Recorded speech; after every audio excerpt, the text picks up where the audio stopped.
Hi everyone, good morning Maunish and Darsha Sri. Today we are going to dive into a fascinating and crucial topic in aerospace engineering, that is fatigue testing of aircrafts. This is one of the most critical aspects of aircraft design and maintenance, ensuring safety and reliability in real world conditions. That sounds important, but what exactly is fatigue testing and why is it necessary for aircraft? Great question. Fatigue testing is a process used to determine how materials and structures respond to repeated loads and stress cycles over time. Aircrafts are subjected to constant cyclic load due to takeoffs, landings, turbulence, and pressurization changes.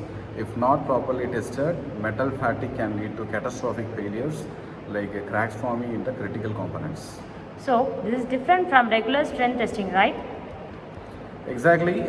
Regular strength testing focuses on how much force a material can withstand before it breaks.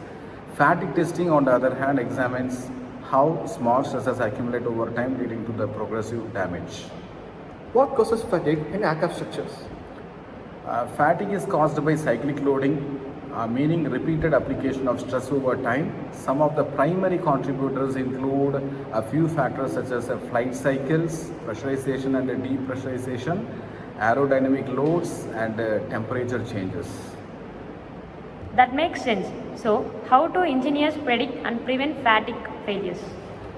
We use fatigue testing techniques such as full-scale fatigue testing or component-level fatigue testing, crack propagation testing, or it can be a non-destructive testing. We have four types, and for the full-scale fatigue testing, the entire aircraft is subjected to simulated real-world stress cycles. For the component-level fatigue testing, individual components like wings, fuselage panels, and landing gear undergo testing. For the crack propagation testing, it determines how quickly a crack spreads under cyclic loading. For the non-destructive testing, techniques like ultrasonic, radiographic, and eddy current inspections help detect microscopic cracks before they become dangerous. Or the real life cases where fatigue failure lead to accidents? Yes, one of the most well-known examples is Aloha Airlines Flight 2443. In 1988, a Boeing 737 suffered an explosive decompression mid-flight when a large portion of the fuselage tore off. Thankfully, the pilots managed to land safely, but the accident was traced back to metal fatigue in the aircraft's fuselage. What caused the fatigue failure in this case? The aircraft had undergone tens of thousands of short-haul flights, which exposed it to repeated pressurization cycles.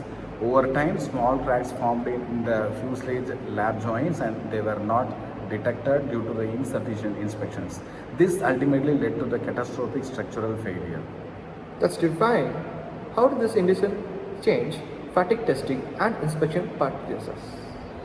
After the incident, the stricter airworthiness directives were introduced, including a few factors such as enhanced inspection requirements, better design considerations, and fatigue life tracking. How do modern aircraft manufacturers test for fatigue?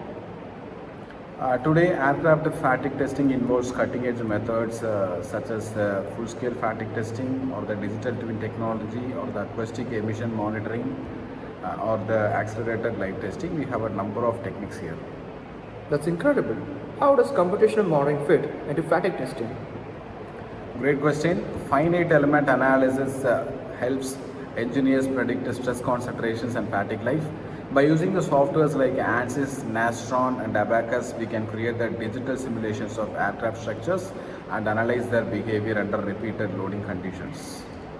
I have heard about that the Boeing 787 uses composite materials. How does that affect fatigue testing?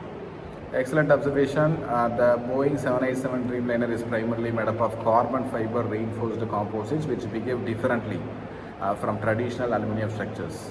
While composites are more resistant to fatigue, they can suffer from delamination, where layers start to separate due to the repeated stress. To address this, Boeing conducted extensive fatigue tests, including the full-scale wing bending test, environmental exposure testing, and impact damage simulations. Did these tests lead to any design improvements? Yes, engineers reinforced critical stress areas and optimized layering techniques to enhance fatigue resistance. These improvements helped the 787 achieve a projected service life of 44,000 cycles compared to 20,000 to 30,000 cycles for traditional aluminum aircraft. What does the future hold for fatigue testing? We are seeing exciting advancements including AI-powered predictive maintenance, self-healing materials, advanced sensor networks, hypersonic fatigue testing, etc. That's fascinating. It seems like technology is making fatigue testing more efficient and precise. Absolutely, the goal is to ensure that aircrafts are safer, more reliable, and have longer service lives. Fatigue testing is not just about preventing failures, it is about continuous innovation in the aerospace engineering. This has been such as insightful discussion. I now understand how crucial fatigue testing is in aircraft safety and design. I am glad you found it valuable. Remember, in aerospace engineering, safety is the top priority, and fatigue testing plays a major role in achieving that. Keep exploring and stay curious. Thank you. Thank you, sir. Thanks.